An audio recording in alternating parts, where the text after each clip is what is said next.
Hello there, this is Dr. Dane Donahue, and we are going to do a brief webinar on the wellness score, and in particular we're going to talk about the parameters that you select for your wellness score.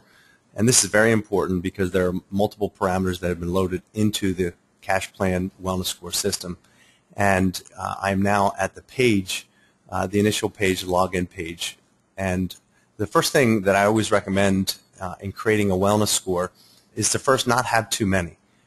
This can get very overcomplicated, but in our practice, we basically use 3 wellness scores. We use a wellness score for our new patients. All of our chiropractic new patients, whether they have symptoms or not, go through a functional wellness score that includes things like blood pressure and things that I'll show you in a moment. Just basic general function parameters that you may be using now, but not in a way that you integrate it into a report. The second thing is I always recommend that you work backwards. What do I mean by that? What I mean is that you really have to take a look at the services that you provide and then look at the physiological parameters that would indicate that that service is helping the patient. So, for example, if you are a strict chiropractic practice, you'll want to use more neurospinal parameters, things like X-ray and things like surface EMG and heart rate variability and the NSFI score if you use the substation. Other measurements like any surveys that come with the wellness score system, such as a health satisfaction survey that would indicate how well a person is doing with their lifestyle, or an Oswestry disability index or the neck disability index. You may even use another survey that we've loaded called the medical symptom profile that profiles a patient's overall symptomatology and quantifies the symptomatic load in different organ systems, such as any digestive symptoms they're having or musculoskeletal symptoms that they're having. So what I'm going to do is open up the settings, go to the settings tab, and that's right here if you go to your wellness score system and click on the settings. And it's very easy to understand how the settings work because there's basically 3 settings that you need to consider for the wellness score.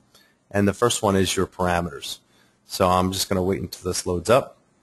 And in measuring your parameters, I would also recommend that you not select more than about 10 parameters because I think it can get overcomplicated and confusing for the patients.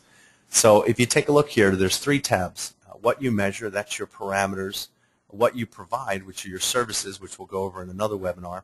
And then what you recommend. And what you recommend and score are the categories that these parameters will be lumped in.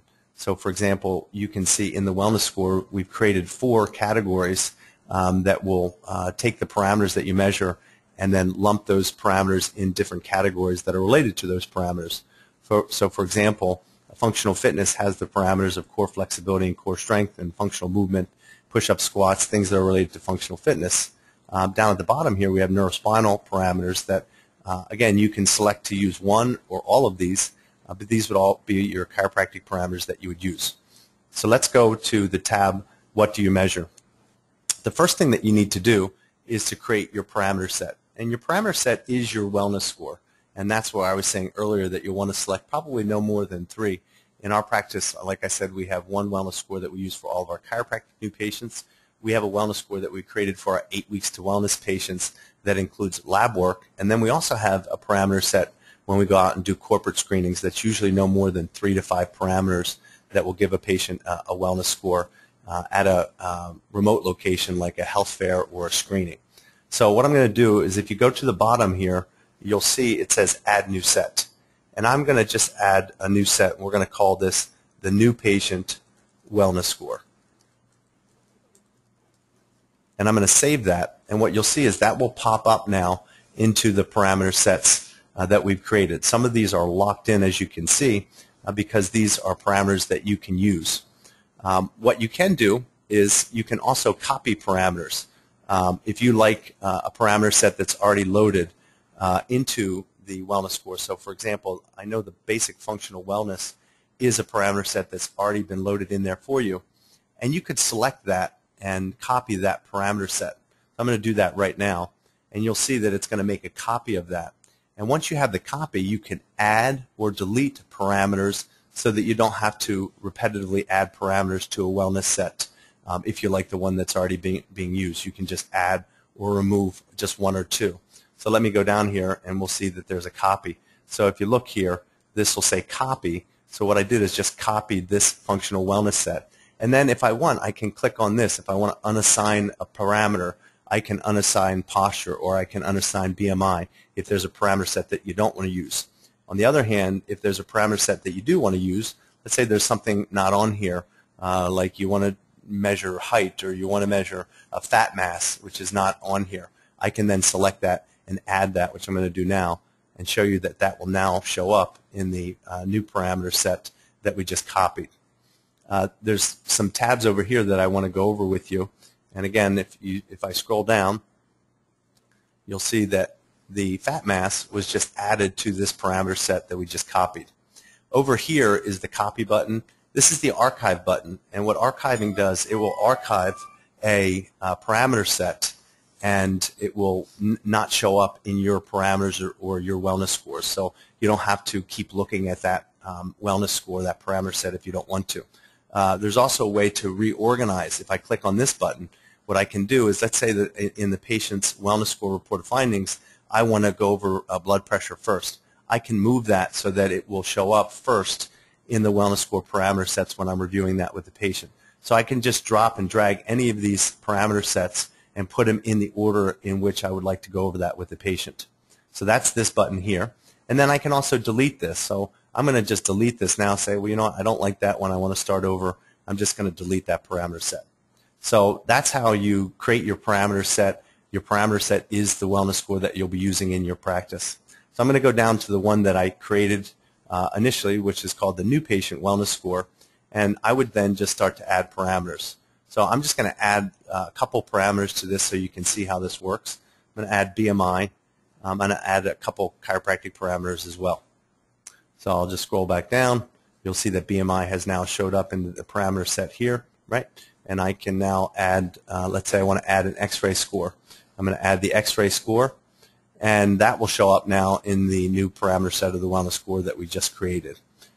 So that's how you create your parameter set, your wellness score. And again, what I would recommend is that you not really use any more than 10 of the parameters.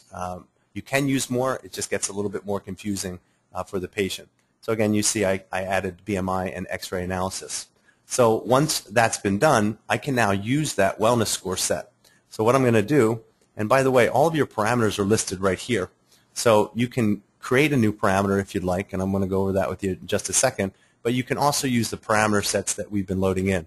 I've had multiple doctors ask me about different parameters, and we are loading parameters as we get requests based on doing some research of what the ranges of those parameters and the scores based on those ranges should be. But I can always add a parameter.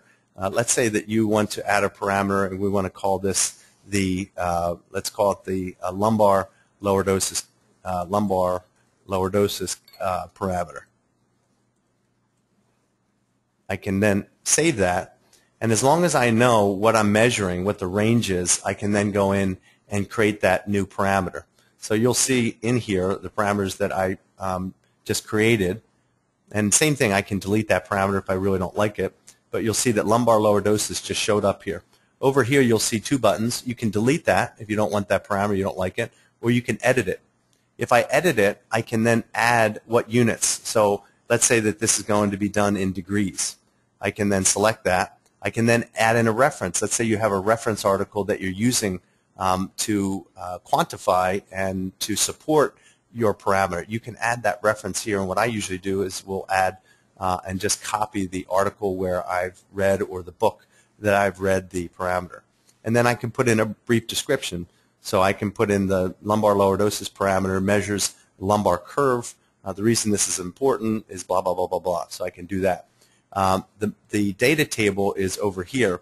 And basically what you'll see here is you'll need the measurement. So let's say in degrees that I wanted a 10, which would be a perfect score, to be a 45-degree curve to a 40-degree curve. I would then just put 45 equals a 10, and anything between 45 and 40 would be a 10. Anything less than that would be a 9. And then I would just go down here. I could do 35 is an 8. So anything between 40 and 35 would be a 9. Anything between 35 and now, if I just scroll down here, anything between 35 and 30 would be an 8. And I would just move that all the way down. So as long as you know the range, you can then break that out, basically divide by 10, and set your parameter set. So once I do that, the other thing I want to do is what's the ideal range? Well, the ideal range for you may be 10 and 9. That's the ideal curve that you want somebody to have. That will show up in the wellness score set as the target range of what you want that patient to be. So if an ideal range is for a lumbar curve is between 35 and 45, you would select these buttons. You would come down here. You would save that. And now that's going to then successfully create this new table. And so if I go over to lumbar lordosis, I click on this, I should have created a new data table, and there it is. So lumbar curve is anything 45 degrees or greater. Anything between 40 and 45 degrees is going to be a 9, and an 8, and so on and so forth. So I'm just going to delete this because I don't use that parameter, so I'm going to just delete that. So here's your parameter information, and again, that's the way that you add parameters to your wellness score if it doesn't already exist. So that's your parameters in a nutshell. When you're running an exam set, you would come over here, and let's run an exam set on myself. I'm going to select the wellness score that I just created, and if you remember, we called that new patient wellness score. I'll select that. I'll then put myself in because I know I'm loaded into the system, and I'll run that exam set.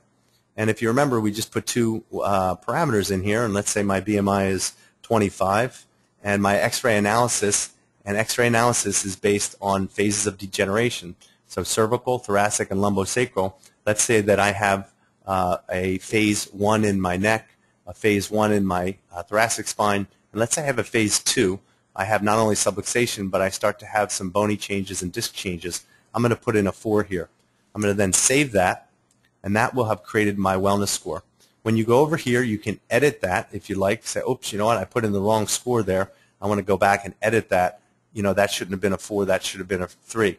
This also, by the way, and this is, I clicked on the wrong thing, but this is the edit button for the actual patient itself. So what I just pulled up here is the patient's info that you would initially run. So let's say that you forgot to put the person's birth date in, or let's say that you forgot to put the person's gender in. You can go back and edit that information.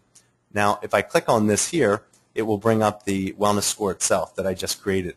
And you'll see here that I got an overall wellness grade of a C. It broke it down into 2 categories that are related to those parameters, the neurospinal health for the X-ray and the BMI for the general health. So that is basically how we create a wellness score.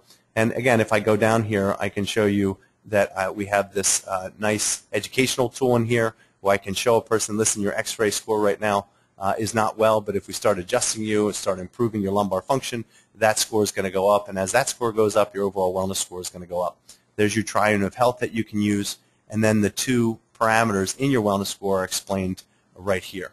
So I'm going to X out of this and just show you what I've done here. And in the next webinar that we do, I want to then teach you how to use the services that would correlate with those parameters that I just measured.